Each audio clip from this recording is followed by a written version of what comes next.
तो हेलो, इस वीडियो में हम पढ़ेंगे क्लास 11 का पॉलिटिकल साइंस चैप्टर नंबर 7 संघवाद। क्या है संघवाद? तो इसमें सब रोज की तरह हर बार की तरह पहले इसमें कीवर्ड होगा, फिर पूरे चैप्टर के अंदर हमें क्या पढ़ना है ये देखेंगे, फिर अपना आगे पढ़ेंगे। आप बुक पढ़ने से पहले वीडियो देखें या वीडियो देखने के बाद आप बुक जरूर पढ़ें। तो चलिए शुरू करते हैं। जो पहला वर्ड है संघवाद। संघवाद का क्या मतलब होता है? चैप्टर का नाम भी है संघवाद और संघवाद अपना पहला वर्ड भी है। देखिए, जो संघवाद है ना वो लैटिन वर्ड से आया है। बहुत सारे वर्ड होते हैं लैटिन, तो कौन सा भाषा से आया है? लैटिन वर्ड से आया है। इसका मतलब होता है शक्ति विभाजन। क्या होता है? शक्ति विभाजन, यानी शक्ति को बांटना। उसे हम क्या कहते हैं? संघवाद कहते हैं। ये इसका मीनिंग हुआ।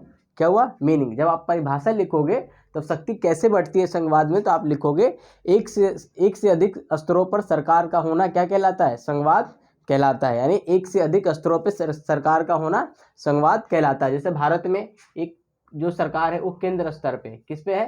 केंद्र स्तर, यानी पूरे देश के लिए एक सरकार है। फिर है राज्य स्तर पर, या कई बार हम प्रांत कहते हैं। क्या कहते हैं? प्रांत, जो कि राज्यों के लिए, जैसे कि यूपी के लिए, बिहार के लिए, पंजाब के लिए, इस स्तर पर है। फिर भारत में तीसरा स्तर भी आ गया है, उसके बारे में हम बाद में चर्चा करेंगे। तो संघवाद का बेसिक सा मतलब क्या हुआ है कि एक से अधिक स्तरों पर सरकार का होना संघवाद कहलाता है। ठीक है, तो एक सरकार होती है केंद्र सरकार, इसको संघ सरकार भी कहते हैं। क्या कहते हैं? संघ सरकार या संघीय सरकार भी कहते हैं। आप इसको थोड़ा याद रखने का प्रयास करेंगे। अगला है उपनिवेश। क्या है? उपनिवेश, जब एक देश किसी दूसरे देश को गुलाम बना ले, सामाजिक, आर्थिक, सांस्कृतिक, राजनीतिक रूप से, उसे हम क्या कहते हैं? उपनिवेश कहते हैं। सपोज करिए ए ने बी को गुलाम बना लिया। क्या किया? ए ने बी को गुलाम बना लिया, तो बी जो है उपनिवेश हुआ किसका? ए का। ठीक है, अगर सपोज करिए बी ने ए को गुलाम बनाया तो ए उपनिवेश होगा बी को। ठीक है, समझ में आ गया? तो उसको हम गुलाम कहते हैं। जैसे कि यूट्यूब ने आपको अपना उपनिवेश बना लिया है, यानी आप लोग क्या है? यूट्यूब के गुलाम हो चुके हैं, फेसबुक के गुलाम हो चुके हैं, इंस्टाग्राम के गुलाम हो चुके हैं। ठीक है, तो आप भी उपनिवेश कहीं ना कहीं बन चुके हैं। समझ में आ रहा है ना? कहते हैं जोरू का गुलाम, वही वाला। फिर आता है प्रायद्वीप। देखिए, जो वर्ड है प्रायद्वीप, ये ज्योग्राफी का है। किसका शब्द है? ज्योग्राफी का बोले तो आपका भूगोल का है। प्रायद्वीप का मतलब होता है जमीन का वह हिस्सा जो तीन ओर से पानी से घिरा होता है, उसे हम क्या बोलते हैं? प्रायद्वीप कहते हैं। जैसे भारत है, भारत का निचला हिस्सा, इधर भी पानी, इधर भी पानी, इधर भी पानी, ये क्या है? ये प्रायद्वीप है। मतलब जमीन का वह टुकड़ा या जो वह भाग जो तीन ओर से जल से घिरा हो, यानी पानी से घिरा हो, उसे हम क्या कहते हैं? आपका प्रायद्वीप कहते हैं। ठीक है, आपके लिए होमवर्क है। खाड़ी फिर किसे कहते हैं? खाड़ी, इसको इंग्लिश में बोलते हैं गल्फ। क्या बोलते हैं? गल्फ, या फिर वे बोलते हैं। क्या बोलते हैं? बे। जैसे आपने सुना होगा बे ऑफ बंगाल। ठीक है, तो इसके बारे में थोड़ा सा पढ़िए। ठीक है, तो मैंने प्रायद्वीप समझा दिया। प्रायद्वीप का मतलब ये होता है जमीन का वो टुकड़ा जो तीन ओर से जल से घिरा हो, उसे हम क्या कहते हैं? प्रायद्वीप कहते हैं। ये काफी चीज आपको काम आएगी। अगला जो वर्ड है स्वायत्तता। स्वायत्तता का मतलब होता है आजादी। एक प्रकार से क्या होता है? आजादी, कुछ करने की अपनी इच्छा जाहिर करना, उसे हम क्या बोलते हैं? स्वायत्तता बोलते हैं। जब आप कोई चीज करते हैं, आप पे कोई रोक टोक नहीं होता है, आपको अधिक से अधिक अधिकार मिलते हैं, फ्रीडम मिलते हैं, उसको हम क्या कहते हैं? स्वायत्तता कहते हैं। ठीक है, जैसे कि आप स्कूल में हैं तो आपको कम स्वायत्तता है। ठीक है, आप कॉलेज में जाते हैं फिर आपको थोड़ा और ज़्यादा स्वायत्तता मिलती है। आप जैसे जैसे ऊपर जाते हैं, बड़े होते जाते हैं, आपकी स्वायत्तता की लेवल, यानी फ्रीडम की, यानी ऑटोनोमस की, यानी कि मतलब आपको निर्णय लेने की क्षमता अधिक बढ़ने लगती है। आपको कार्य करने की स्वतंत्रता जब अधिक मिलने लगे तो समझ लीजिए आपको स्वायत्तता मिल रही है। ठीक है, ये समझ आ गई।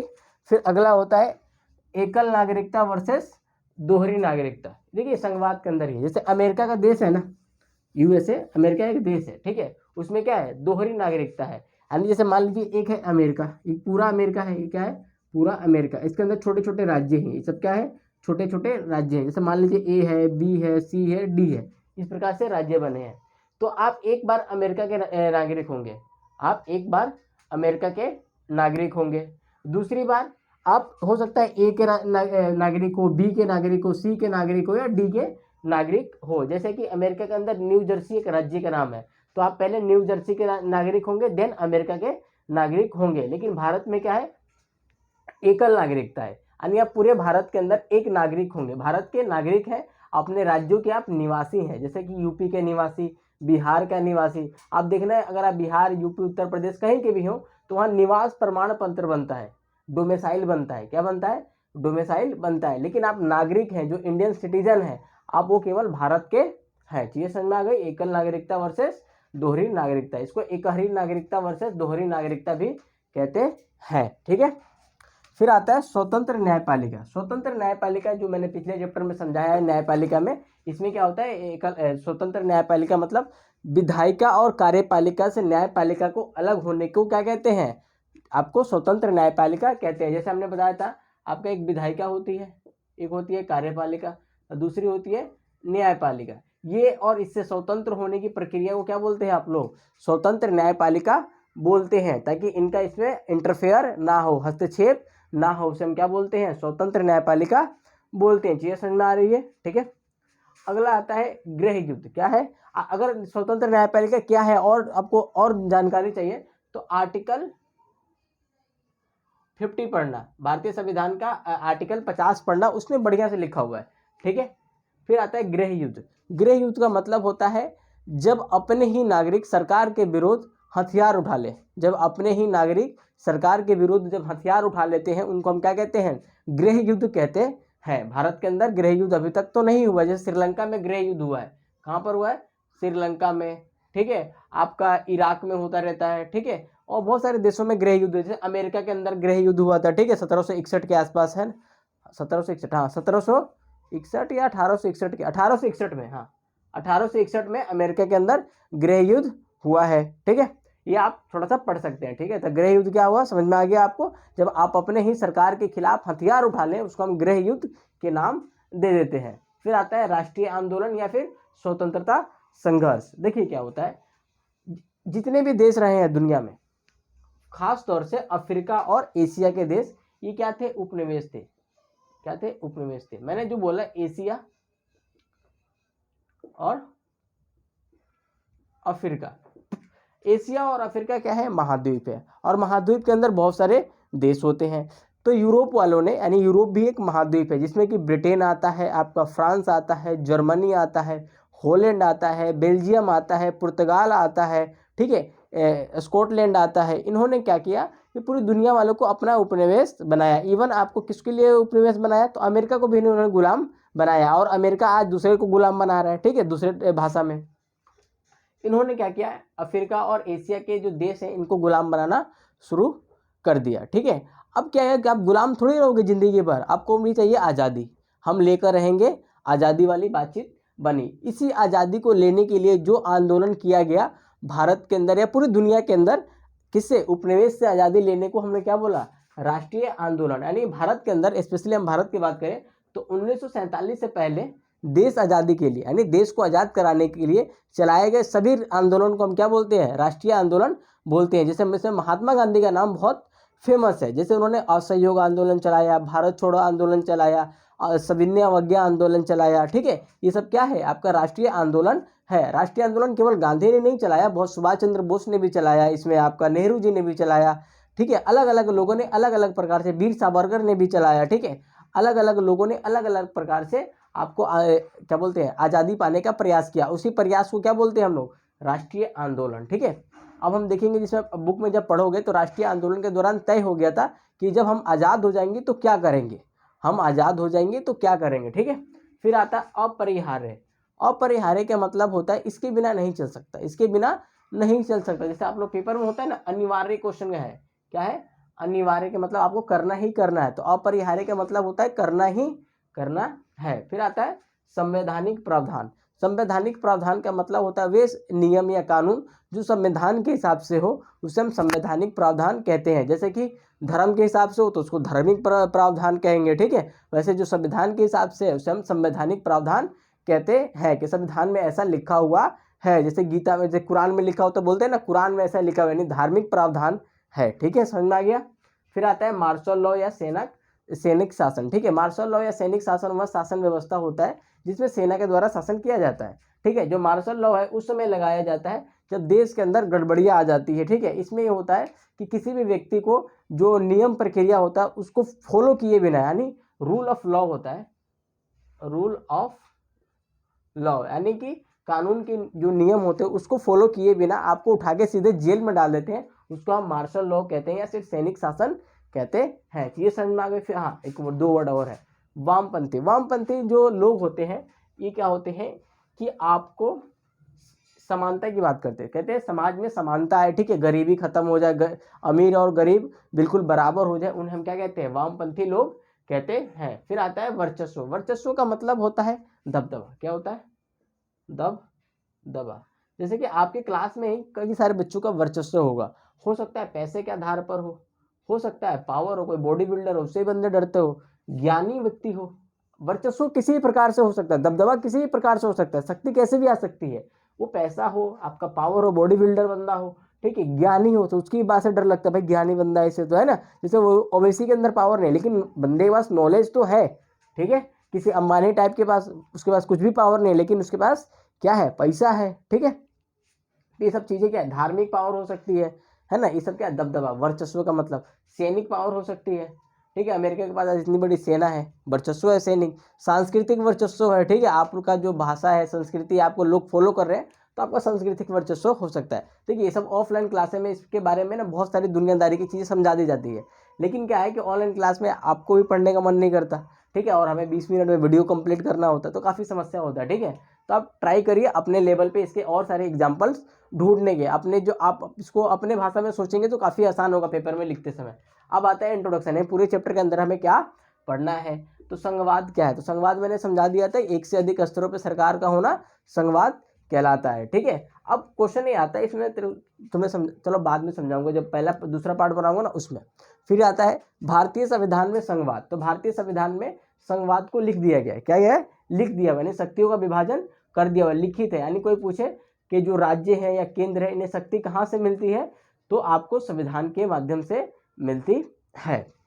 अगला आता है शक्ति का विभाजन किया। तो भारतीय संविधान में 7वीं अनुसूची है, कौन सी अनुसूची है भाई, 7वीं अनुसूची।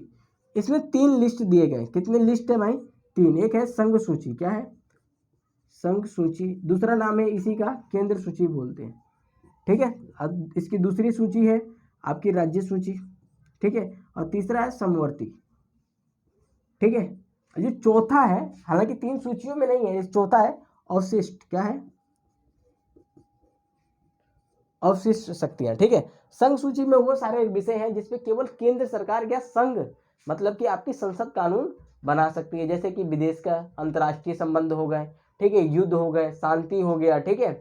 आपका किसमें है ये, आपका संघ है। मुद्रा है, जैसे आपने सुना होगा भारतीय रुपया, भारतीय रुपया सुना होगा। नागरिकता हो गया, आपने भारतीय नागरिक सुना होगा, ठीक है, बिहारी नागरिक, उत्तर प्रदेश का नागरिक, ये सब नहीं सुना होगा, ठीक है। ये किसमें आता है, संघ सूची में। फिर आता है राज्य सूची में, जैसे पुलिस होता है, आपने कभी ये नहीं सुना होगा भारतीय पुलिस, हालांकि भारतीय पुलिस एक पद होता है, वो अलग बात है, लेकिन आपने सुना होगा बिहार पुलिस, यूपी पुलिस, है ना, Uttarakhand police, Punjab police, Tamil Nadu police, है ना, अलग अलग चीजें सुना होगा, ठीक है। भूमि, जमीन होता है, वो किसका विषय है, राज्य का। जो नदी है वो किसका विषय है, नदी जो जल है वो किसका विषय है, आपका राज्यों का विषय है। समझ में आ गया। आपका जो पंचायती राज है वो किसका विषय है, राज्य का।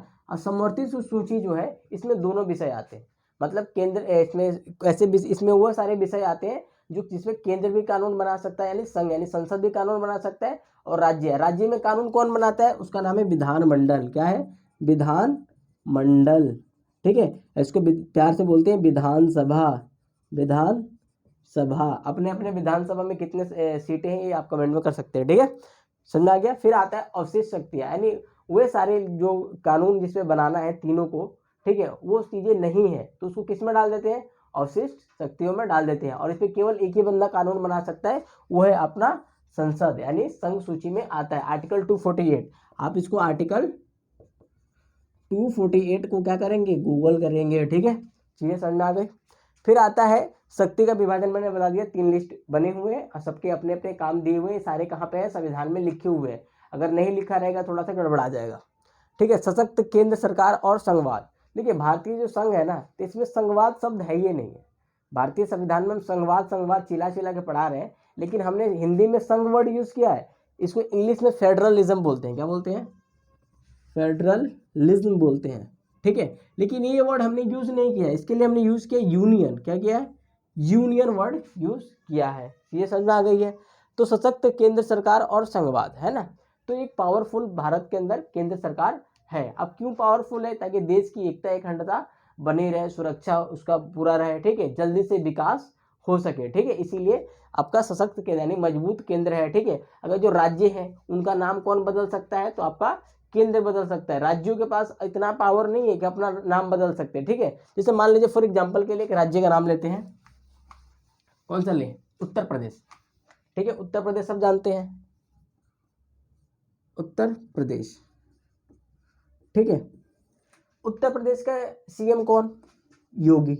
कौन है भाई, योगी। योगी साहब के पास पावर है क्या, कि इलाहाबाद से प्रयागराज बना दिया। क्या बना दिया, प्रयागराज बना दिया, चलेगा, ये कोई दिक्कत नहीं है। लेकिन योगी साहब के पास इतना पावर नहीं है कि उत्तर प्रदेश को प्रश्न प्रदेश बना दे। क्या बना दे, प्रश्न प्रदेश बना दे। उनके पास पावर है, ये नहीं है, ठीक है। ये किसके पास है, आपका केंद्र सरकार के पास है। तो राज्यों पे नियंत्रण कैसे रखता है केंद्र सरकार, तो उनके नाम परिवर्तन करके, ठीक है। उनकी सीमा बदल सकता है। एक राज्य बड़ा है तो उसको 2 कर सकता है, 2 राज्य छोटे हैं तो 1 कर सकता है, ठीक है। इस प्रकार का काम कौन करता है, आपका मजबूत केंद्र सरकार करता है। आपातकाल लागू कर सकता है, ठीक है। आप जब बुक पढ़ेंगे सारी चीजें दी हुई है, ठीक है। मैं अपने घर से एक वर्ड नहीं बता रहा हूँ, ये सारे आपकी किताब में दिया हुआ है, और इसको पढ़ेंगे तभी पता चलेगा। आप बुक पढ़ें, ठीक है। आपके पास जितने बुक में है ना, उतना मैं शायद 10% भी नहीं बताता है ना, तो बुक पढ़े, अपने टीचर से डिस्कशन करें क्लास में। भारतीय संघवाद में तनाव, अब कहते हैं ना हर चीज़ अच्छा चलता है। अब लोग शादी के बाद भी तनाव में आ जाते हैं ना, शादी किस लिए करते हैं, अच्छे जीवन के लिए, लेकिन तनाव उसमें भी आ जाता है ना। तो भारतीय संघवाद में भी तनाव आ जाता है, तो हम लोग लड़ते रहते हैं। तो केंद्र राज्य संबंध, ठीक है। कभी केंद्र वर्सेस स्टेट लड़ते हैं, कभी स्टेट वर्सेस स्टेट लड़ते हैं, ठीक है। राज्य राज्य से लड़ जाते हैं, कई बार केंद्र सरकार और राज्य सरकार आपस में लड़ जाती है ना, ठीक है। बहुत सारे मुद्दे को लेकर, समझ में आ गया।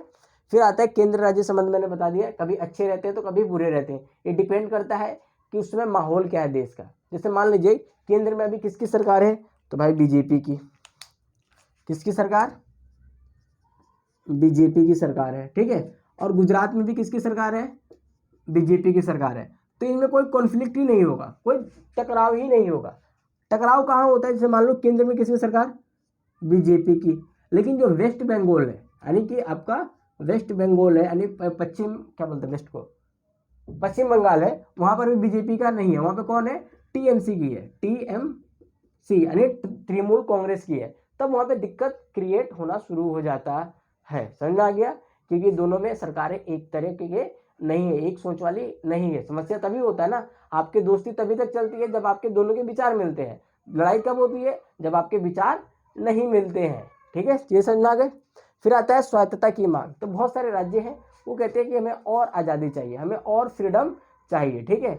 तो उनको हम स्वायत्तता बोलते हैं, समझ में आ गया। भाषा को लेकर हो सकता है, धर्म को लेकर हो सकता है, ठीक है। इनको बोलते हैं स्वायत्तता की मांग। फिर आता है राज्यपाल की भूमिका और राष्ट्रपति। अब क्रोनोलॉजी समझिए, नियम समझिए, देखिए क्या होता है। आपने अगर विधायिका वाला चैप्टर पढ़ा होगा, वीडियो देखा होगा, तो उसमें आप समझ जाएंगे कहानी क्या है। देखिए, एक होती है मंत्री परिषद, मंत्री परिषद, ठीक है, समझ में आ गया। ये जीते हुए बंदे होते हैं, ये क्या होते हैं, जीते हुए, विजेता दल होते हैं, विजेता दल। हम सपोज करते हैं कि बीजेपी की शासन है, तो बीजेपी का एग्जाम्पल लेके चलेंगे। यानी मैं पढ़ाता हूँ जब भी जिसकी सरकार होती है ना, उसी के एग्जाम्पल लेते हैं ताकि चीज़ें आसानी में होते हैं, ठीक है। अब मंत्री परिषद है, ठीक है। मंत्री परिषद के पास पावर है, यानी इसके विधायिका में क्या है, बहुमत है। ये जिस बंदे पे हाथ रख देगी ना, वो बंदा क्या बन जाएगा, आपका राष्ट्रपति बन सकता है। इन्होंने मान लीजिए राष्ट्रपति किसको बना दिया, द्रौपदी मुर्मू को, डीएम लिख देते हैं शॉर्ट से। उनको किसको राष्ट्रपति बनाया इन्होंने, द्रौपदी मुर्मू को इन्होंने राष्ट्रपति बना दिया। अब जो राष्ट्रपति होता है वो किसकी नियुक्ति करता है, राज्यपाल की। किसकी नियुक्ति, राज्यपाल की। अब एक बात बताओ भाई, मंत्री परिषद किसकी, केंद्र सरकार की। राष्ट्रपति किसका, केंद्र सरकार का। राज्यपाल किसका, केंद्र सरकार का। लेकिन काम कहाँ करता है बेचारा, ये राज्यों में जाके काम करता है। अगर मान लो कि यूपी के अंदर भी बीजेपी है और आपका केंद्र के अंदर भी यानी संघ सरकार में बीजेपी है, तो कोई दिक्कत नहीं है, राज्यपाल बिल्कुल बढ़िया से काम करेगा, ठीक है। दिक्कत कब होगी, जब आपका दूसरे राज्यों में अलग पार्टी की सरकार होती है, यानी अलग सोच वाली सरकार होती है, तो वहां पे दिक्कत होना शुरू हो जाता है। तो राज्यपाल की भूमिका बहुत इंपॉर्टेंट होती है, रबर स्टैम्प की तरह काम करते हैं, ठीक है। इनको कई बार लोग बोल देते हैं ये केंद्र सरकार का चमचा है, ठीक है। कई बार इसको दलाल भी लोग बोल देते हैं ना, हालांकि ये शब्द नहीं बोलना चाहिए, गलत है। ठीक है। और राष्ट्रपति शासन लागू हो जाता है, ठीक है। जैसे मान लीजिए कोई राज्य है, मान लेते हैं फॉर एग्जाम्पल के लिए बिहार में भी आरजेडी का शासन है। किसका है? आरजेडी का शासन है। अब राज्यपाल को लगता है ना, राज्यपाल को लगता है कि अरे बिहारी लोग जो है ना, मतलब कि जो बिहार की जो सरकार है ना, वो सही से काम नहीं कर रही है, तो उसमें चाहे तो झूठा या सच आरोप लगा सकती है। कौन? वहाँ का राज्यपाल लगा सकता है। राज्यपाल बोलेगा, साहब फोन करेगा द्रौपदी मुर्मू को कि मैडम यहाँ पे ना सब चीज़ अच्छा नहीं चल रहा है। पूछेगी क्या अच्छा नहीं चल रहा है? बोलेगा जो बिहार है ना वो संविधान के हिसाब से काम नहीं करता है, ठीक है। तो मैडम कहेगी अच्छा अच्छा मैं शाम को बात करती हूँ, ठीक है। ये शाम को क्या करेगी? आर्टिकल 356 को लागू कर देगी। इसी को बोलते हैं राष्ट्रपति शासन। क्या बोलते हैं? राष्ट्रपति शासन बोलते हैं। ये समझ में आ रही है? ठीक है, आप बुक को पढ़ेंगे तब और से समझ में आएगी। इसको बोलते हैं राष्ट्रपति शासन बोलते हैं, जब सारे शक्तियां किसके पास आ जाती है? केंद्र के पास आ जाती है। अब कब लगता है ये? आर्टिकल 356, ठीक है। नवीन राज्यों की मांग, नवीन मतलब नए राज्यों की मांग। बहुत सारे जो इकाइयां हैं, जैसे बहुत सारे प्रदेश हैं, वो कहते हैं कि हमें नए राज्य चाहिए। जैसे असम का राज्य है, उसमें भी बहुत सारे जो क्षेत्र है उसमें कहते हैं कि हमें नए राज्य चाहिए। जैसे बोडोलैंड क्या है, आप थोड़ा गूगल करेंगे इसके बारे में, बोडोलैंड है ना, ये कहते हैं कि हमें अलग राज्य बना दो, ठीक है। आपने जलपाईगुड़ी के नाम उसके जगह मेरे को नाम याद नहीं आ रहा, मैं एग्जाम्पल दूंगा बाद में, ठीक है। जब बोडोलैंड हो गया, ठीक है, ये कहते हैं मुझे अलग राज्य चाहिए, ठीक है। फिर आता है अंतर्राज्यीय विवाद, ठीक है। अब एक सोचिए ना, जैसे अंतर्राज्यीय मतलब अलग अलग जो राज्य होता है, जैसे मान लीजिए ये है अपना बिहार का एग्जांपल ले लेते हैं यार, बिहार यूपी वाले ज़्यादा पढ़ते हैं हिस्ट्री पॉलिटी, है ना, और यूपी का एग्जांपल ले लेते हैं। अब सोचिए यूपी और बिहार किन किन मुद्दे पर लड़ सकते हैं? यूपी और बिहार किन किन? तो जल के लिए, मतलब पानी के मुद्दे पे, जमीन बोले तो सीमा को लेकर लड़ सकते हैं, ठीक है। भाषा को लेकर लड़ सकते हैं, है ना। संसाधन को लेकर लड़ सकते हैं, संसाधन, ठीक है। ये हमारे में, बोलेगा नहीं जी हमारे में है, तब भी लड़ाई हो सकती है, ठीक है, जमीन को लेकर, ठीक है। तो कहते हैं कि हमें अंतर्राज्यीय विवाद, जैसे कि आपने बेलगाम का नाम सुना होगा। किसका नाम? बेलगाम। बेलगाम जो है कर्नाटक में, जो आगे भाषा बोल, जो बेलगाम है, जो मान लीजिए ये है बेलगाम, ये क्या है? बेलगाम। ये कहाँ पर है? कर्नाटक के अंदर। अब ये है कर्नाटक के अंदर, लेकिन यहाँ पे जो लोग रहते हैं ना, वो मराठी बोलते हैं। क्या बोलते हैं? मराठी। मराठी कहते हैं कि भाई जो महाराष्ट्र है वो कहता है कि यहाँ के जो लोग हैं क्या बोलते हैं? मराठी बोलते हैं। तो निश्चित तौर से ये जगह किसका होना चाहिए था? मतलब महाराष्ट्र का होना चाहिए था। कर्नाटक वाले लोग कहते हैं जी नहीं। क्यों? जो बेलगाम में लोग हैं ना, यहाँ पे क्या बोलते हैं? मराठी। बोलने से क्या होता है? फर्क कुछ नहीं पड़ता, ठीक है। लेकिन जो आसपास के लोग हैं ना, वो क्या बोलते हैं? आपका कर्नाटक में जो भाषा चलती है, ठीक है, मलयालम शायद चलती है ना कर्नाटक में, मेरे को याद नहीं आ रहा, ठीक है। तो वो लोग जो भी भाषा बोलते हैं वो उनसे घिरा हुआ थी, हमारी जगह होना चाहिए। अगर आप इंटरनेशनल रिलेशन पढ़ते हैं, अंतर्राष्ट्रीय संबंध पढ़ते हैं, उसमें एक बात आती है, आपने अजरबैजान और आपने अजरबैजान का नाम सुना होगा, ठीक है, अर्मेनिया का नाम सुना होगा। उन दोनों देश के बीच में लड़ाई हो गई थी एक जमीन को लेकर, ठीक है, नागोर्नो काराबाख। क्या बोलते हैं उसको? नागोर्नो काराबाख बोलते हैं। जो नागोर्नो काराबाख जो क्षेत्र है, इसको गूगल कर ले सकते हैं। तो नागोर्नो काराबाख जो क्षेत्र है ना, उसमें जो रहने वाले लोग हैं वो क्या है? अर्मेनिया का है। जो जगह है वो किसका है? अजरबैजान का। तो अर्मेनिया कहता है कि देखो भाई, यहाँ पे रहने वाले लोग किसके? हमारे भाषा बोलते हैं, हमारे कल्चर को मानते हैं, तो ये हमारा होना चाहिए। लेकिन अजरबैजान कहता है भाई बात ऐसी नहीं है, बात ऐसी है कि भाषा बेशक आपकी बोल रहा हो, लेकिन जमीन तो हमारे हैं, जमीन तो हमारे लोग जैसे बिल्कुल है, ठीक है। कल को बांग्लादेश का है कि देखो भाई सारे लोग बंगाली बोल रहे हैं, तो पश्चिम बंगाल हमारा होना चाहिए, ऐसा थोड़ी होता है, ऐसा नहीं होता है, ठीक है। फिर आता है विशिष्ट प्रावधान। विशिष्ट प्रावधान का मतलब होता है स्पेशल प्रावधान। जैसे आपकी क्लास में 40 बच्चे हैं, अब 40 बच्चों का हो सकता है कि किसी का टाइम टेबल खराब हो, तो मैम क्या कहती है कि भाई इसके इसलिए लेट आता है ना, किसके घर में किसी का तबीयत खराब है या कहीं चला गया था, बेचारा काम करता है, सुबह चाय की रेडी टपरी लगाता है, फिर आता है पढ़ने, है ना, तो आपको विशिष्ट प्रावधान मिलते हैं। तो भारत के अंदर भी बहुत सारे ऐसे राज्य हैं जिनको विशिष्ट प्रावधान दिया गया है, क्योंकि वो बहुत कमजोर है, उनका विकास नहीं हो पाया है, ठीक है। जैसे पूर्वोत्तर के जितने भी राज्य हैं, इसमें आपका कौन आता है? असम आता है, ठीक है, मेघालय आता है, ठीक है, इन सबको मणिपुर आता है, इनको क्या है? विशिष्ट प्रावधान दिया गया है। पहाड़ी राज्य यहाँ पे ज़्यादा विकास नहीं हो पाया है, ठीक है। इसके बारे में पढ़ना हो तो आर्टिकल 371 ABCD करके आप पढ़ सकते हैं। जैसे ए है नागालैंड, बी फॉर असम है, ठीक है, सी है मणिपुर, डी फॉर मुझे याद नहीं आ रहा है, ठीक है, जी फॉर मिजोरम है, ठीक है, इस प्रकार से एफ फॉर सिक्किम है, ठीक है, इस प्रकार से आप पढ़ सकते हैं। तो ये था अपना इंट्रोडक्शन क्लास। उम्मीद करता हूँ चीज़ें समझ में आई होगी, ठीक है। आप वीडियो देखने से पहले बुक पढ़ें या बुक पढ़ने के बाद वीडियो जरूर देखें। ठीक है, पार्ट 2 में हम मिलते हैं।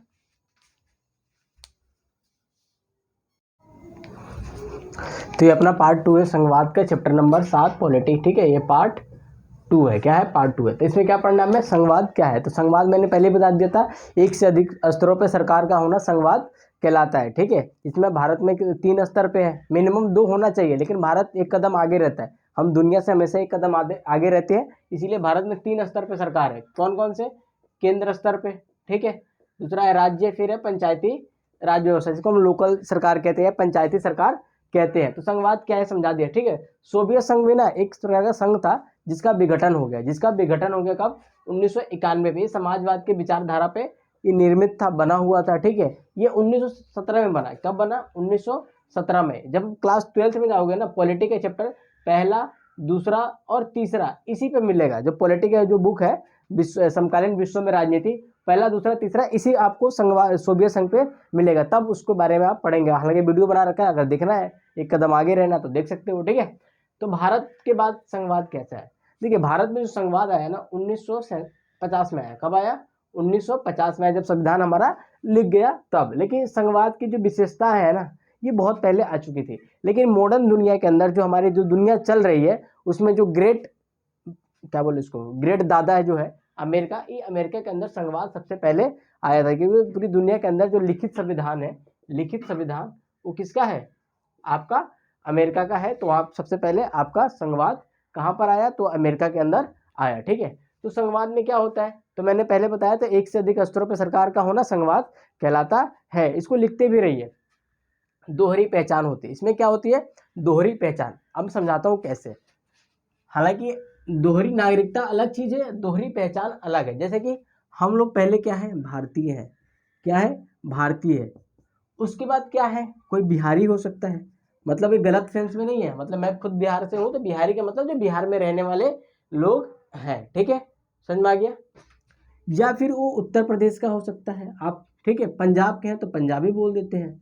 ठीक है, हरियाणा का तो हरियाणवी बोल देते हैं, हरियाण भी बोल सकते हैं। राजस्थान के तो राजस्थानी बोल सकते हैं। ठीक है, तो हमारी पहचान भी क्या होती है? अलग अलग होती है। जैसे कि सपोज करिए, जब आईपीएल होता है, आईपीएल देखते होंगे बॉयज, है ना, तो हम बिल्कुल अलग अलग हो जाते हैं कि भैया मैं उत्तर प्रदेश के हूँ तो लखनऊ सुपर जायंट को सपोर्ट करूंगा। ठीक है, अगर मैं हैदराबाद मतलब आंध्र प्रदेश से हूँ तो हैदराबाद को सपोर्ट करूंगा। पंजाब से हूँ तो किंग्स 11 पंजाब का। तो हम भारत में ही बट जाते हैं, भारत में ही बट जाते हैं। कोई दिल्ली का है तो मुंबई को सपोर्ट करता है। ठीक है, जो मुंबई का हो सकता है कोलकाता को सपोर्ट करे, जो कोलकाता का है वो चेन्नई सुपर किंग्स को सपोर्ट करे। ठीक है, समझ में आ रहा है? इस प्रकार से लोग क्या करते हैं? बट जाते हैं। हमारी दोहरी पहचान हो सकती है। ठीक है, लेकिन जैसे ही हम भारतीय होते हैं, India versus Pakistan, India versus Pakistan, हम सब भारतीय एक हो जाते हैं। हम सब भारतीय क्या हो जाते हैं? एक हो जाते हैं। ठीक है, जहां पर भी हमें एकता की बात आती है तो हम वहां भारत के लोग एक हो जाते हैं। जैसे ही पाकिस्तान को पेलने की बात आए तो हम लोग क्या हो जाते हैं? एक हो जाते हैं। वैसे हम लोग तो क्या है, कोई मराठी है, कोई गुजराती है, कोई बिहारी है, कोई बंगाली है।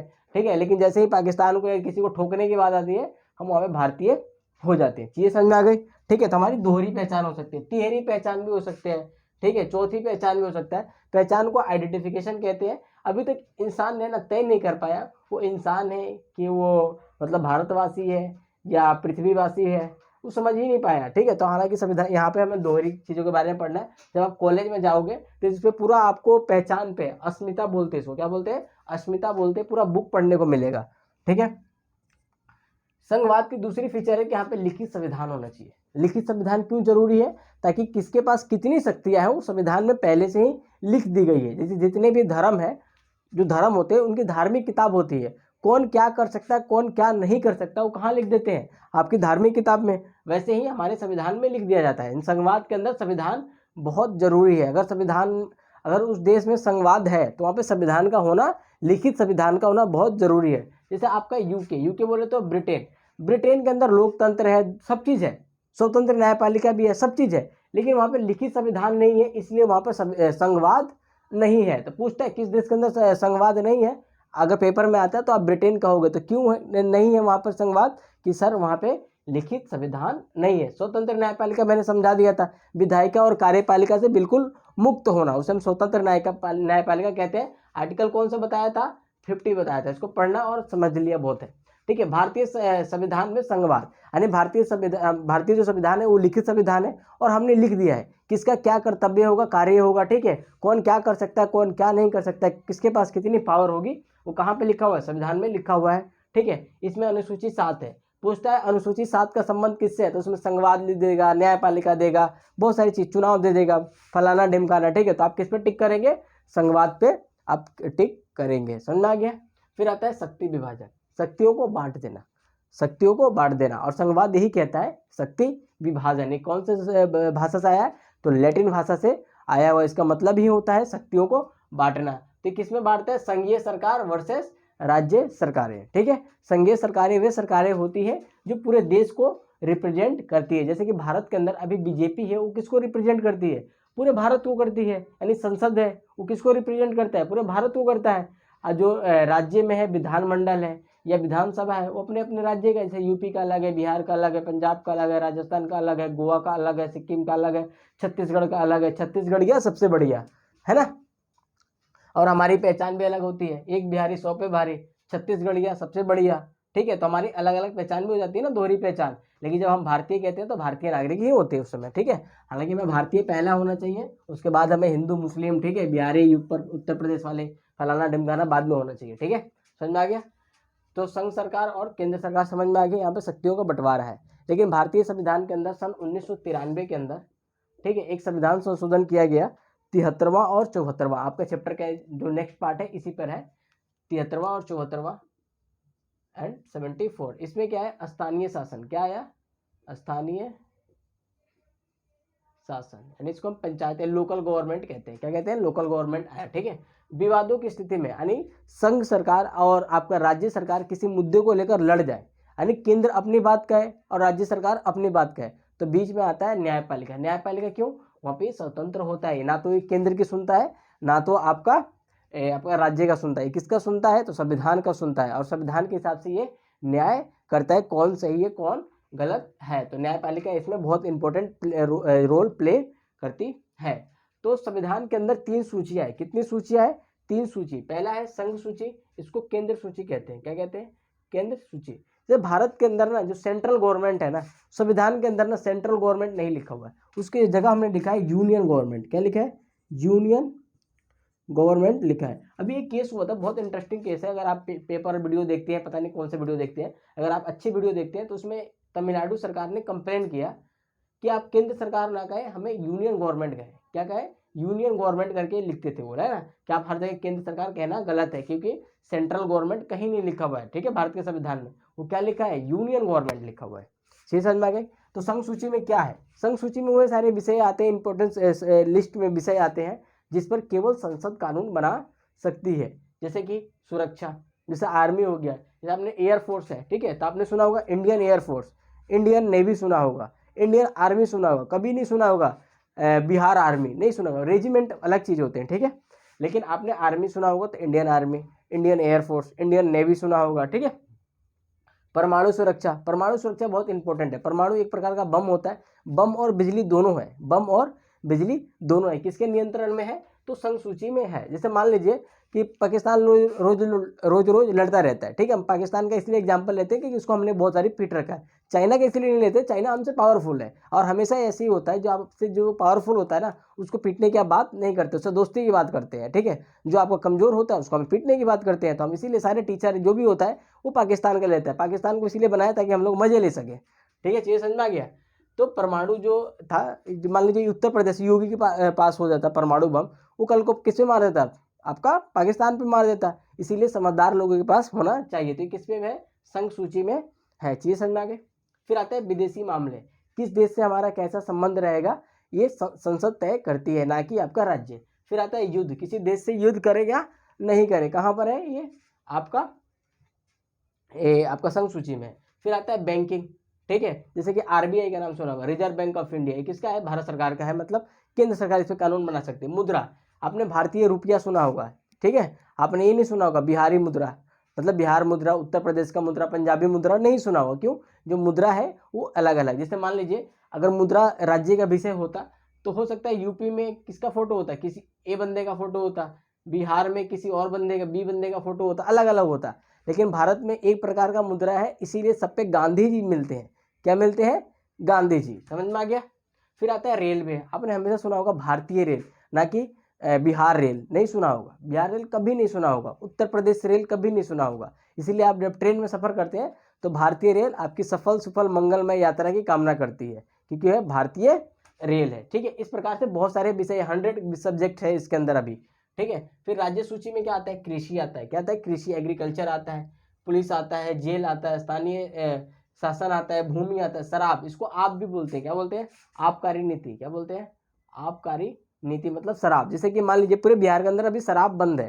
देखो बिहारियों के साथ परेशानी क्या है, बेचारा पढ़ने के लिए बाहर जाना पड़ता है, कमाने के लिए बाहर, आजकल दारू पीने के लिए भी बाहर जाना पड़ता है। क्यों? वहाँ पर शराब बंद है। ठीक है, और शराब केवल बिहार में बंद है। इस बात का पता चलता है कि शराब किसका विषय है? आपका कि राज्य सूची का विषय है, केवल उस पर राज्य कानून बना सकती है। अगर संसद कानून बनाती तो पूरे देश के अंदर बैन होता, शराब नहीं पी सकते। दिल्ली में क्या है कि आपको शराब बिल्कुल फ्री है, शराब बिल्कुल फ्री है। यहाँ पे ऑक्सीजन कम है, शराब ज़्यादा है। आप अगर दिल्ली में एक शराब लेने जाते हो तो एक बोतल फ्री मिलता है, ऐसे बताते हैं, मैंने तो लिया नहीं है, लोग बताते हैं ऐसे। पशुपालन, ये किसका विषय है? आपका राज्यों का विषय है। फिर आता है समवर्ती सूची। क्या होता है? समवर्ती सूची, कॉन्करेंट लिस्ट बोलते हैं इंग्लिश में से।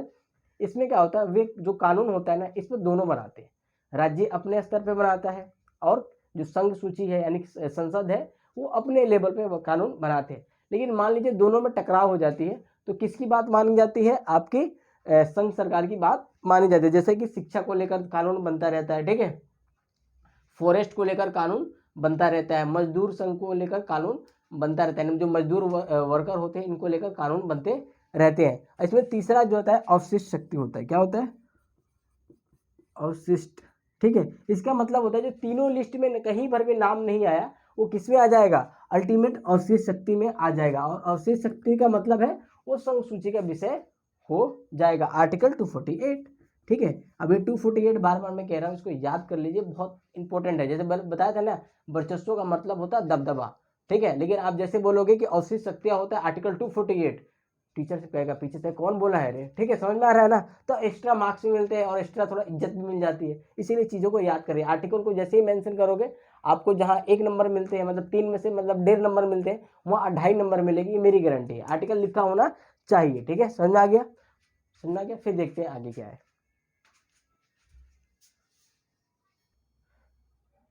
ठीक है, अब देखते हैं सशक्त केंद्रीय सरकार और संघवाद। सशक्त का मतलब होता है मजबूत। क्या होता है? मजबूत होता है। ठीक है, तो इसमें मैंने बता दिया सशक्त केंद्रीय सरकार। अब आपको सशक्त यानी मजबूत केंद्र क्यों चाहिए, यानी पावरफुल केंद्र क्यों चाहिए? देखिए क्या होता है, मान लीजिए आपका एक क्लासरूम है। क्या है? क्लासरूम। ये हमारे प्यारी सी मैडम, ये क्या है? हमारी प्यारी सी मैडम और प्यारे प्यारे आप, और आपकी संख्या मान लेते हैं 40 है। क्या है? 40 है। क्लास को कौन चला रहा है? ये हमारी प्यारी सी मैडम चला रही है, सर भी हो सकते हैं, कोई भी हो सकता है। ठीक है, ये मतलब टीचर है। ये क्या है? टी से टीचर, न्यूट्रल रहो। ठीक है, ना तो मेल है ना तो फीमेल है, आपको जो मानना है आप मान सकते हैं। ये चला रही है सरकार, मतलब कि आपकी क्लास चला रही है। लेकिन समस्या क्या आ गई? लेकिन ये ढीली ढाली होगी। क्या होगी? ढीली ढाली, कमजोर होगी। अबे ये पढ़ाएगी क्या पॉलिटिक्स?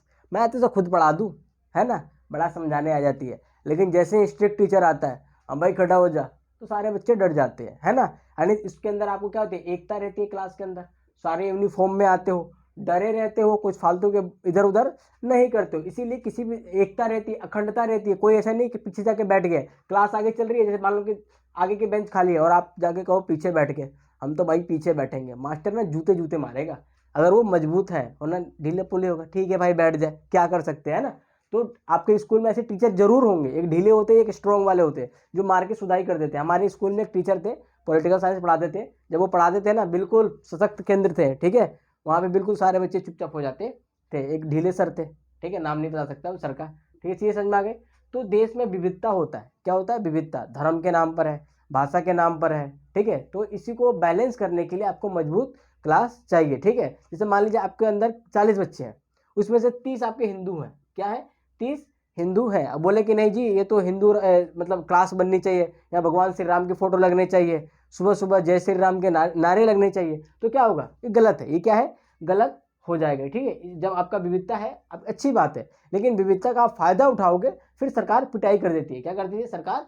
पिटाई कर देती है। समझ में आ गया। फिर एकता और अखंडता को सुनिश्चित करता है। जो आपका मजबूत केंद्र होता है, एकता और अखंडता, जो देश है वो एक रहना चाहिए, अखंड होना चाहिए, टूटना नहीं चाहिए, देश टूटना नहीं चाहिए। जैसे कश्मीर वाला मुद्दा था, आज देश केंद्र सरकार मजबूत था तभी तो ये सारे काम कर गया, अगर नहीं होता तो क्या होता, कश्मीर का मामला वैसे ही चलता रहता है। जो कश्मीर है ना, पूरा जो कश्मीर दिखाते हैं ऊपर तक, हमारा पूरा नहीं है, केवल किताबों में भी पूरा है। उसमें जो LAC है वो चाइना का है, ठीक है। LOC जो है वो पाकिस्तान ने ले रखा है, ठीक है। आने वाले समय में धीरे धीरे वो हमारा आ जाएगा, ठीक है। जो कश्मीर का जो हिस्सा पाकिस्तानियों ने ले रखा है उसे हम लोग कहते हैं गुलाम कश्मीर। क्या कहते हैं? गुलाम कश्मीर। और जो पाकिस्तानियों ने ले रखा है, ठीक है, हमसे मतलब कब्जा कर लिया है 1947 के अंदर, वो कहते हैं आज़ाद कश्मीर। क्या है?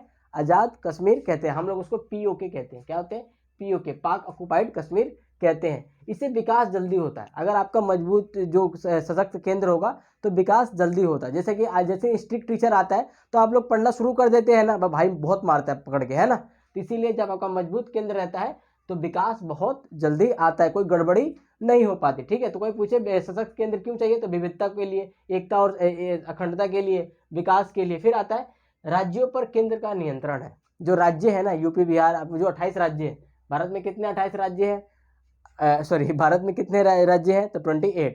और यूटी कितने हैं, यूटी बोले तो केंद्र शासित, तो 8 हैं, ठीक है। तो इनके नाम परिवर्तन, जैसे कि यूपी का नाम कुछ और रखना है, CP रखना है, यूपी का नाम CP रखना है तो कौन करेगा? केंद्र सरकार करेगी, ठीक है। बिहार का नाम तिहार रखना है तो कौन करेगा?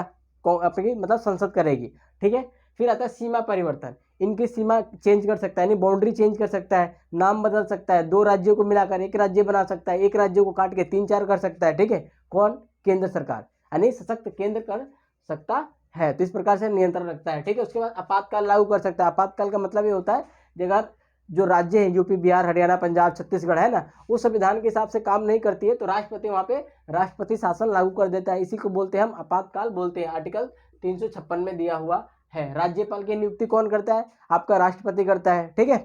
उसके माध्यम से अपना एक वहां बंदा एजेंट बैठा देता है राष्ट्रपति, ठीक है। तो देखते रहे बेटा, अगर जैसे ही ये गलत करते हैं ना, मुझे बस इन्फॉर्म कर दियो, ठीक है। उसके बाद हम क्या करेंगे? आपका आपातकाल लागू कर देंगे। IAS और IPS जो बंदे होते हैं ये राज्यों के अंदर काम करते हैं और केंद्र सरकार के मुखबिर होते हैं। क्या होते हैं? मुखबिर होते हैं। ये हमेशा हर बात किसको बताते हैं? केंद्र सरकार को बताते हैं। इसको हम DM कहते हैं, डिस्ट्रिक्ट मजिस्ट्रेट कहते हैं ना, ये कलेक्टर बोल देते हैं ना, क्या बोलते हैं? कलेक्टर बोलते हैं। किसके बंदे होते हैं? सब केंद्र सरकार के बंदे होते हैं, ठीक है। IPS होते हैं, IAS होते हैं, IPS, ये सब किसके होते हैं? केंद्र सरकार के होते हैं। राज्यों में काम करते हैं और राज्य सरकार इनको हटा भी नहीं सकती है, राज्य सरकार इनको हटा नहीं सकती, ना कंप्लेन कर सकती है, ठीक है। फिर आता है भारतीय संघीय व्यवस्था में तनाव। अब देखो, जैसे कि 7 फेरे होते हैं ना, शादी करते हैं तो 7 फेरे लेते हैं ना। जैसे मुसलमान में क्या होता है? 3 बार कबूल बोलते हैं। हिंदू धर्म में 7 बार वो क्या बोलते हैं? फेरे लेते हैं और 7 वचन देते हैं। तब भी हमारे तनाव आ जाते हैं, हमारे संबंध खराब हो जाते हैं, ठीक है। वैसे ही हर चीज़ें लिखी हुई है संविधान में, तब भी हमारे तनाव आ जाते हैं, खराब हो जाते हैं संबंध, है ना। समय के साथ हर चीज़ बदलता रहता है। तो जो केंद्र का संबंध है राज्य से, ये समय पर निर्भर करता है। किस पर निर्भर करता है? समय पर निर्भर करता है। आप बड़े हैं ना मैं बड़ा हूँ, सबसे बड़ा है क्या है? समय। समय डिसाइड करता है कि आप कैसे होंगे। तो 1983 के अंदर ना एक सरकारी आयोग बना था, ये देखने के लिए केंद्र और राज्य का संबंध कैसा है, ठीक है, 1983 में। लेकिन इससे पहले क्या है, मैंने बताया केंद्र और राज्यों का संबंध किस पर निर्भर करता है? समय पर। किस प्रकार की इंडिया में पॉलिटिक्स है। 1950 से लेकर 60 तक हमारे राज्यों के संबंध और केंद्र का संबंध बिल्कुल बढ़िया था। केंद्र बोले तो संसद से, दिल्ली से संबंध कैसा था? बिल्कुल बढ़िया था, क्योंकि केंद्र में भी नेहरू की सरकार थी, यानी कांग्रेस थी। और सभी राज्यों के अंदर, केरल को छोड़कर सभी राज्यों के अंदर किसकी सरकार थी? कांग्रेस की सरकार थी। कुछ गलतियां होगी? बिल्कुल नहीं होगी। आपका बनाया हुआ मॉनिटर आपके साथ कभी धोखा करेगा? बिल्कुल नहीं करेगा, वो कभी धोखा देगा ही नहीं, तो उनकी लड़ाई भी नहीं होगी। जैसे लेकिन जैसे दूसरा मॉनिटर बनेगा फिर तो दिक्कत हो जाएगा, फिर दिक्कत हो जाएगा, ठीक है। 1980 के बाद से ना कांग्रेस गिरने लगी। जैसे मान लीजिए ये है अपना कांग्रेस, ये क्या है? कांग्रेस लाइन। कांग्रेस 1960 तक ना ऐसी थी, कैसे थी? ऐसे थी, यहाँ पर थी, तो कोई दिक्कत नहीं था। 60 के बाद से ना डिक्लाइन होनी शुरू कर दिया, यानी कांग्रेस की जो सरकारें थी राज्यों के अंदर, गिरना धीरे धीरे शुरू हो गया। जैसे ही गिरना शुरू हो गया, अलग अलग राज्यों में अलग अलग सरकारें बनी, तो केंद्र से और उनका जो रिश्ता था वो खराब होने लगा। 1980 के बाद कांग्रेस खत्म हो गई। 1980 के बाद कांग्रेस बहुत गिर गई और आज ऐसी स्थिति है, भारत में 28 राज्य है, शायद 28 में से 3 या 4 के अंदर ही कांग्रेस की सरकार है। अगर मैं सही से याद कर पाऊँ तो कहाँ कहाँ कांग्रेस की सरकार है, शायद गोवा के अंदर भी है, शायद गोवा के अंदर है और एक दो जगह और है कांग्रेस की सरकार है, लेकिन कांग्रेस की सरकार बिल्कुल जीरो हो चुकी है, बिल्कुल नील बट्टा सन्नाटा हो चुका है। तो संबंध भारत के इसलिए मतलब जो केंद्र और राज्य के संबंध इसलिए अच्छे हैं क्योंकि केंद्र में भी अभी बीजेपी है, 2022 में बात करें तो बीजेपी है और राज्यों में भी बीजेपी है, इसीलिए संबंध अच्छे हैं। लेकिन जैसे ही केंद्र की सरकार अलग होगी और राज्यों की सरकार अलग होगी, लड़ाइयाँ फिर से शुरू हो जाएगी। क्यों? केंद्र सरकार को चाहिए, मतलब केंद्र सरकार पैसे नहीं देती, राज्य सरकारों को पैसे नहीं देती, इसीलिए इनकी लड़ाइयाँ चलती रहती है। अधिकार नहीं देती केंद्र सरकार, यानी कोई फंड नहीं पास करती। जैसे मान लीजिए दिल्ली में किसकी सरकार है, मतलब यूनियन में संसद में किसकी सरकार, बीजेपी की। पश्चिम बंगाल के अंदर किसकी सरकार भाई, आपकी टीएमसी मतलब तृणमूल कांग्रेस की सरकार है, ठीक है। यूपी में किसकी सरकार है भाई, योगी की सरकार है, मतलब बीजेपी पार्टी की सरकार है। अब मोदी सरकार क्या कर सकती है, केंद्र सरकार मान लीजिए 100 रुपये दोनों को देने थे, इसको तो 100 रुपये दे देगी, इसको देगी 40-60 रुपये, कहेगी 60 रुपये, तुम हमारे विचार वाले नहीं हो। तो इस प्रकार लड़ाइयाँ शुरू हो जाती है। समझ में आ गया कि नहीं आया? 1980 के बाद 90 के बाद तो कांग्रेस खत्म सी हो गई थी, ठीक है। ये पार्ट नंबर 2 था, पार्ट नंबर 3 में मिलेंगे। देखिए जो ठीक है, ये पार्ट 3 है, चैप्टर नंबर 7 पॉलिटिकल संघवाद, ठीक है। अब देखेंगे स्वायत्तता की मांग। स्वायत्तता मतलब और अधिकार की मांग करते हैं और इनको क्या चाहिए, पावर चाहिए, ठीक है, उसको हम स्वायत्तता बोलते हैं। और कुछ करने की आज़ादी, यानी और कुछ करने की आज़ादी को हम क्या बोल देते हैं, स्वायत्तता बोलते हैं। इसको इंग्लिश में बोलते हैं ऑटोनोमस, क्या बोलते हैं, ऑटोनोमस बोलते हैं। राज्य जो है इनको अधिक क्या चाहिए, शक्ति चाहिए। किस चीज़ में शक्ति चाहिए, वित्तीय मतलब पैसे के मामले में इनको, और पैसों के मामले में इनको और अधिक शक्तियाँ चाहिए ताकि जनता पे और टैक्स लगा सके, इनको और ज़्यादा अधिक पैसा मिल सके, ठीक है। जैसे कि दारू पर टैक्स लगाने का अधिकार किसको है भाई, आपको राज्य सरकारों के अंदर है, ठीक है। तो ये सोचते हैं कि दारू पे लगाने का टैक्स मिल जाए, इनकम टैक्स मिल जाए। हालांकि इनकम टैक्स कौन लेता है, आपका यूनियन गवर्नमेंट लेती है। कौन लेता है, यूनियन गवर्नमेंट या सेंट्रल गवर्नमेंट लेता है। ये कहती है कि उसमें और अधिक पैसे मिले, ठीक है। प्रशासनिक व्यवस्था की सुविधा मिले, ठीक है, प्रशासनिक व्यवस्था की सुविधा मिले। बहुत सारे राज्य तो ये कहते हैं कि जो संविधान में उस समय लिखा गया था उसको अब बदल दिया जाए, उसको अब बदल दिया जाए। इससे पश्चिम बंगाल खास तौर से और आपका क्या है, केरल, ठीक है, और पंजाब इसमें डिमांड करते हैं कि जो व्यवस्था उस समय लिखी गई थी अब उसका कोई रिलेवेंस नहीं, यानी क्या बोलेंगे वो प्रासंगिक नहीं है, अब उसको चेंज करने की जरूरत हो चुका है। तो इनको चाहिए, जैसे कि तमिलनाडु करता है डिमांड, पंजाब करता है, आपका वेस्ट बंगाल करता रहता है। भाषा के आधार पर भी ये लोग चिल्लाते रहते हैं, ठीक है। राज्यपाल की भूमिका और राष्ट्रपति शासन।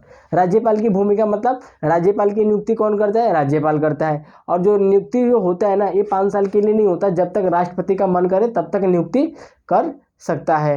ये कहाँ रहता है राज्यपाल, तो आपका राज्यों के अंदर रहता है, यूपी के अंदर रहता है, बिहार के अंदर रहता है, पंजाब के अंदर रहता है, हरियाणा के अंदर रहता है। ये किसका एजेंट होता है, एजेंट को हम क्या बोल सकते हैं, पर्यवेक्षक बोल सकते हैं अच्छे भाषा में।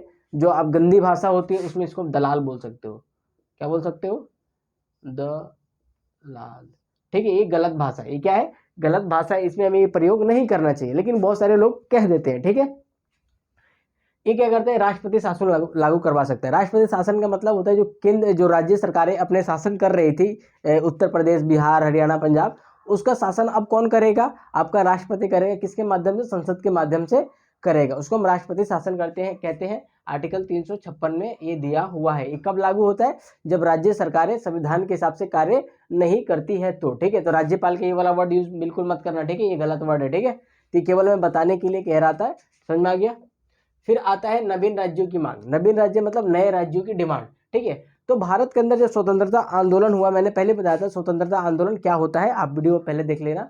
उसमें यह था कि हमने पहले ही तय कर लिया था कि हमें संविधान मिलेगा तो क्या क्या करेंगे। जैसे शादी से पहले हनीमून का ट्रिप हो जाता है ना, बच्चे का नाम चन्नू रहेगा, मन्नू रहेगा, वैसे ही हम लोग आज़ादी से पहले ही तय कर लिए थे हम अगर आज़ाद होंगे तो क्या करेंगे और क्या नहीं करेंगे। तो हमने कहा था कि जो भाषा के आधार पर राज्यों का निर्माण होगा, भाषा के आधार पर राज्यों का निर्माण होगा।